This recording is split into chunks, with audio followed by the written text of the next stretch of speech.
Oh, whoever the person is, you have no idea how many times I've had that discussion. In fact, one of the contactees in South America, who is currently having contact with Morine, apparently decided that he was no longer going to have contact because he simply could not and would not give out the message because he feared that he would be killed. And well, he's got a pretty good point. Yes, he absolutely does. And I've run that as well. I've had some security problems myself with me and my family, and friends of mine. Oh, believe me, I understand. Present ideas. Listen, present ideas that threaten people's faith, and look out. You ought to read my mail. I can imagine. But you know, Art, the bottom line is, and this is my bottom line when I decided to go public, and I put it off as long as I could. How long? When? Years. That's a good question. I put it off 10, 15 years. Really? Yes, sir. Yep. And I still get reluctant to do it. I was terrified to do your show, honestly, because I know what this information does to people. I know it turns their world upside down. All right. Have you ever? But you know, I look at the world. I look at what we've been taught, and is the world heading in a direction that is creating freedom, self and voluntary introspection, and unconditional love? And the answer is no. It's going completely in the opposite direction. Well, now we get to the book I wrote, The Quickening. I wrote that over 2 years ago now, and I'm, in many ways, I have mixed emotions. I'm gratified that what I wrote seems to be accurate, but it scares the crap out of me. You want to know the truth? I see what I wrote now. We're right in the middle of it all coming true, day by day by day by day. It's happening all around us in every field of human endeavor. Things are spiraling up and out of control at an exponential rate. I called it the quickening. Call it whatever you want. It's real, and it's happening now. We're reaching crisis point. Yeah. We absolutely are. And people are stuck in old belief systems that have not served us, that were created and put into place to control us. And now we have created sophisticated technology, and God bless Philip Corso for coming forward with this little piece of information that he had, and others like Richard Hoagland and Robert Morningsky and all of them. They've all contributed.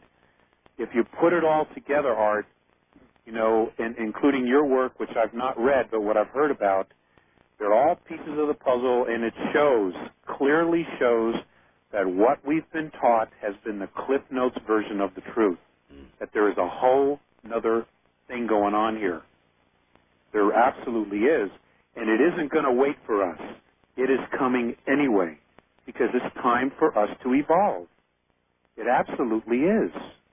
Then I presume you already know, when you say it is time for us to evolve, you know what comes next. I know about probabilities.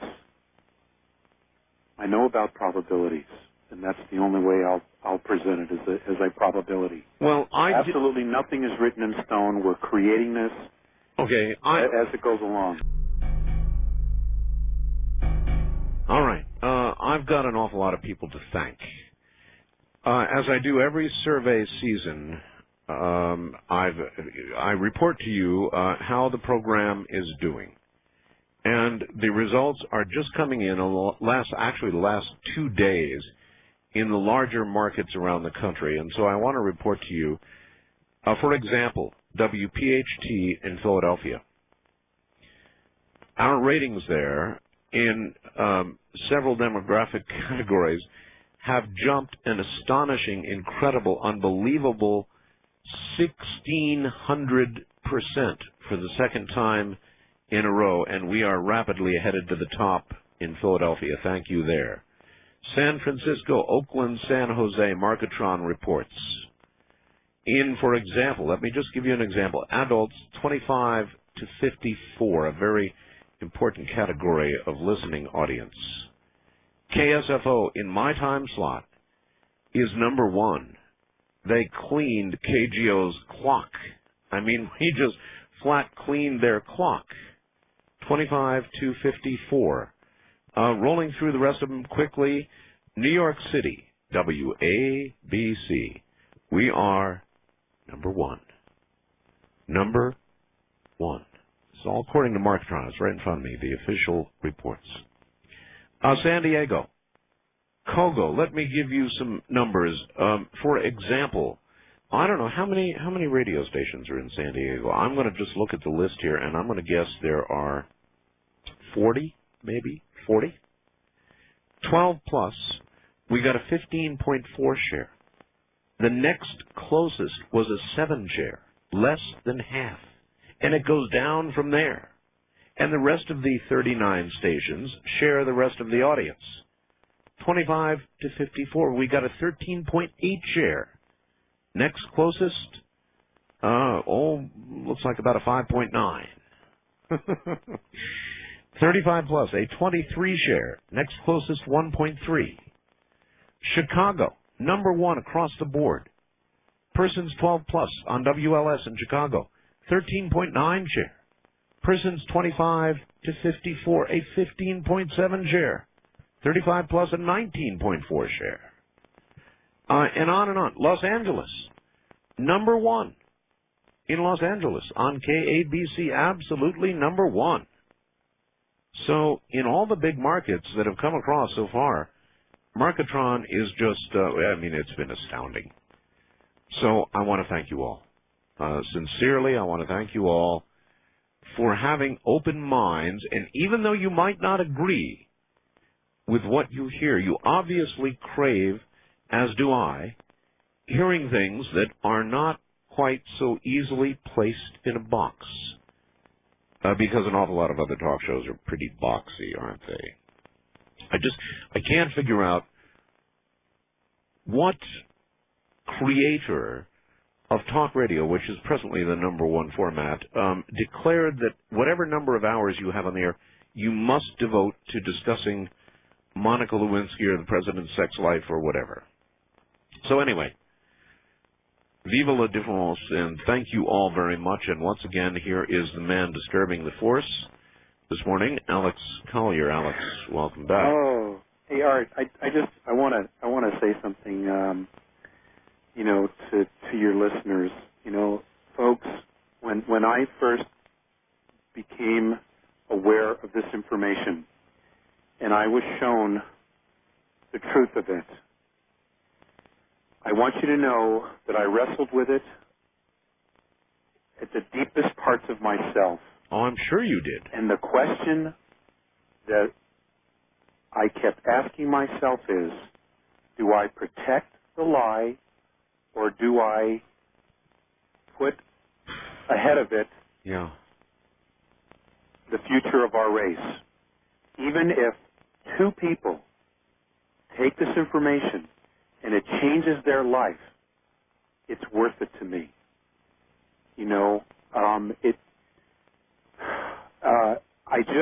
I couldn't protect the lie anymore. It's a pretty big lie, isn't it? It is. And we have bought it hook, line, sinker, but in truth, it was all we had. We weren't given everything else. It was systematically held from us.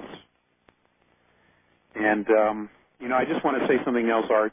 Folks, if you're really interested and you want to know more, there's information available, not only the book, Defending Sacred Ground, but there are videos. No, wait a minute. Don't go rolling over that so quickly. Okay. Defending Sacred Ground is your book? Yes, sir. Look, controlling the population was something you wanted to talk about now. Yeah, Art. The models that have been created for controlling the population, as far back as our history records, again, points to Nibiru.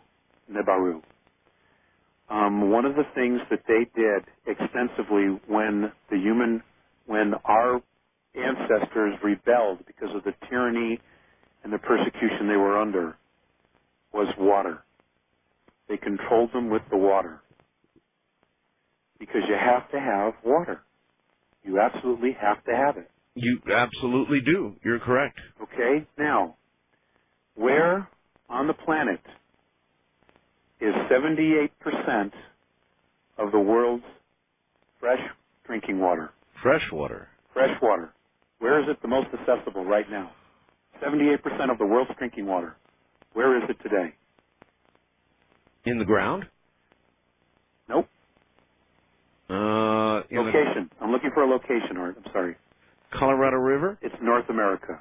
Right. Okay. Well, I was North America. I said Colorado River, the Right. Boulder Dam, and so forth and so on. And, yeah. Now you have, and I know that you've had. His last name is Kaufman. I can't remember his first name. Who talks about the UN biodiversity treaties? Oh yes. Okay. They are targeting the United States specifically because of the water. They have to have the water. Well, I have been told by people who prophesize and people who see the future that there will be wars fought over water. Yes, sir, there will. And it's going to be, there's a very high probability it'll be here. And I know nobody else wants to hear that either, but there's a very high probability that it's going to be here. Well, I've got a water well, and I hope I'm okay. But again, it's a probability. You know, it's all a probability. It can all change. Everything can change if we manage our consciousness, if we manage our government. All right. One of the things that can change, and you're right, everything are, it boils down to probabilities, not absolutes. There are none. But you do mention something about discoveries that in all probability, staying with you here, will be made in the next decade, 10 years. Yes, sir. What do you see ahead, just immediately ahead, 10 years? Okay.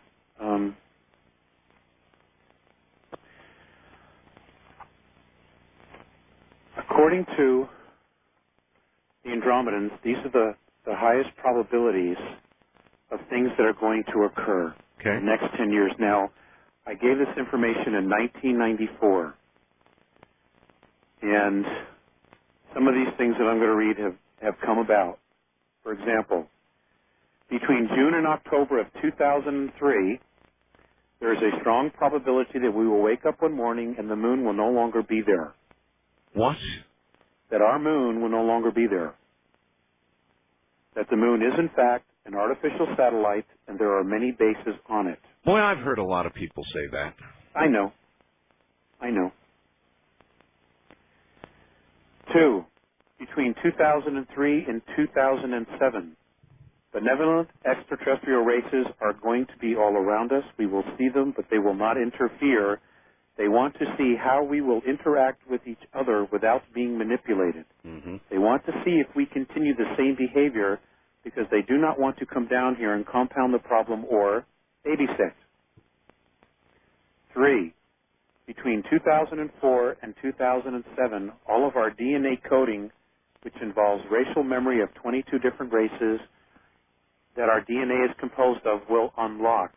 By 2007, we will have full memory of who we are, where we come from, and what it is that we are here to do. So, in other words, what's going to unlock is going to be our own genetic memories that otherwise we would have known about. That's correct. Fascinating. Huh. There's more.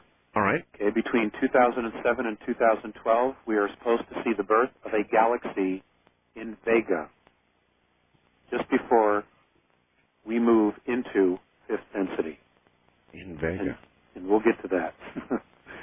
Between 2007 and 2009, if it is allowed to happen, we are supposed to have a 17-degree pole shift. Saudi Arabia is to become the new North Pole.